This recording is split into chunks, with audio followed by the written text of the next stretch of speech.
हरा भरा संसार बनाएं। आओ मिलकर वृक्ष लगाएं, आओ मिलकर वृक्ष लगाएं, वृक्ष लगाएं, वृक्ष लगाएं। लोग क्या सोचते हैं इसकी परवाह कौन करता है।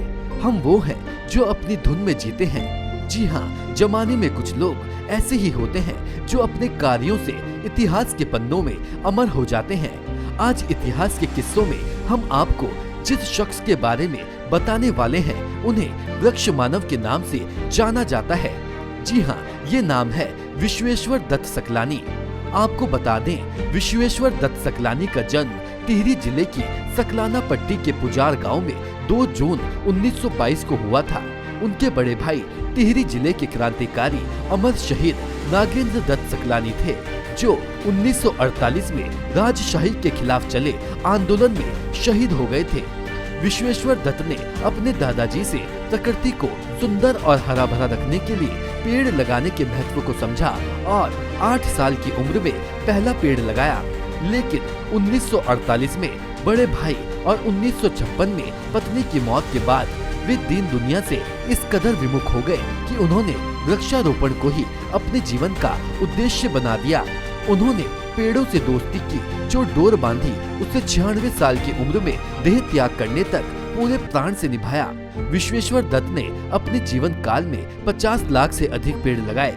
विश्वेश्वर दत्त ने इस तरह से औसतन एक साल में 70 से 80 हजार पेड़ लगाए और टिहरी गढ़वाल की बंजर पड़ी सकलानी घाटी को हरे भरे जंगल में बदल दिया।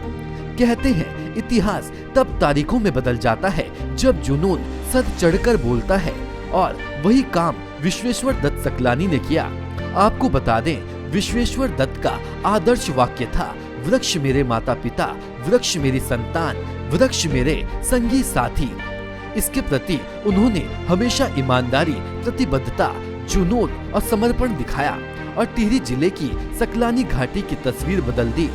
वृक्ष उनके मित्र थे और पहला प्यार भी, इसलिए वृद्धावस्था में आंखों की रोशनी चले जाने के बाद भी वे वृक्षों से जुड़े रहे। कहते हैं, अपनी बेटी के विवाह में कन्यादान के समय भी वे वृक्षारोपण करने चले गए थे और उन्होंने बाद में सभी बारातियों से भी पेड़ लगवाए। सकलाना घाटी का अधिकतर इलाका करीब 60-70 साल पहले बंजर था। विश्वेश्वर दत्त ने धीरे धीरे बांज, बुरांस, सेमल, भीमल और देवदार के पौधे लगाने शुरू किए। शुरू में ग्रामीणों ने इसका काफी विरोध किया और यहाँ तक कि उनको पीटा भी, लेकिन धरती माँ के इस लाल ने अपना जुनून नहीं छोड़ा। इसी का परिणाम है कि आज करीब 1200 हेक्टेयर से भी अधिक क्षेत्रफल में उनके लगाए गए पेड़ पूरी शान से सीना तान खड़े हैं। ये शाश्वत सत्य है कि जहाँ पेड़ होते हैं वहाँ पानी होता है और विश्वेश्वर दत्त के प्रयासों से सूखते जल स्रोतों को भी नया जीवन मिला। इस महान कार्य के लिए 19 नवंबर 1986 को तत्कालीन प्रधानमंत्री राजीव गांधी ने विश्वेश्वर दत्त जी को इंदिरा प्रियदर्शनी वृक्ष मित्र पुरस्कार से सम्मानित किया था। उम्र बढ़ने के साथ उनकी नजर कमजोर हो गई।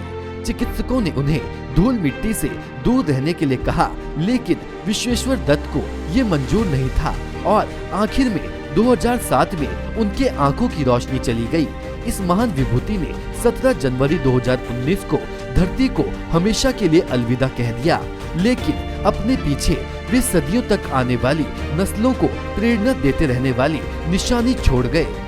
अफसोस यही है कि उनका जीवन हमेशा गुमनामी में बीता और उनके महान कार्यों को कभी वह पहचान नहीं मिली जिसके वे हकदार थे। अब इतिहास के इन किस्सों में नेशन वन ये कोशिश करेगा कि ऐसे लोगों के बारे में हम बात कर सके जिनके बारे में कम लोग ही जानते हैं। नेशन वन से प्रमेश मनोड़ी की रिपोर्ट।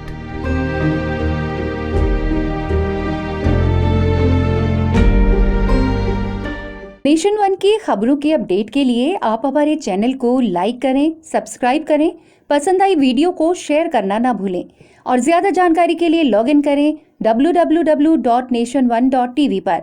अधिक जानकारी के लिए आप हमें ट्विटर, फेसबुक पर भी फॉलो कर सकते हैं। तो खबरों की ज्यादा जानकारी के लिए बने रहें नेशन वन के साथ।